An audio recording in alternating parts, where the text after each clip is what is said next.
ঢাকা শাহজালাল আন্তর্জাতিক বিমানবন্দরে অবতরণের কথা রয়েছে।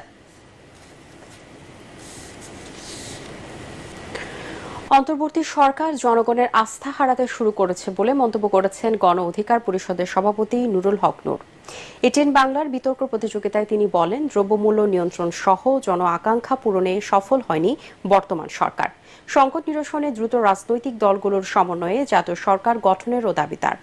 এ সময় রাষ্ট্রের সুষ্ঠু সংস্কারে প্রয়োজনীয় উপদেষ্টা পরিষদের পরিসর বাড়ানোর পরামর্শ দেন ডিবেট ফর ডেমোক্রেসির চেয়ারম্যান হাসান আহমেদ চৌধুরী কিরণ। ইমদাদুল্লাহ বাবুর রিপোর্ট। পরিবর্তন আমরা যেখানে লক্ষ্য করছি সেটির ক্ষেত্রে শিক্ষার সুষ্ঠু পরিবেশ ও ছাত্র রাজনীতি নিয়ে এবারের বিতর্ক প্রতিযোগিতার আয়োজন করে ডিবেট ফর ডেমোক্রেসি।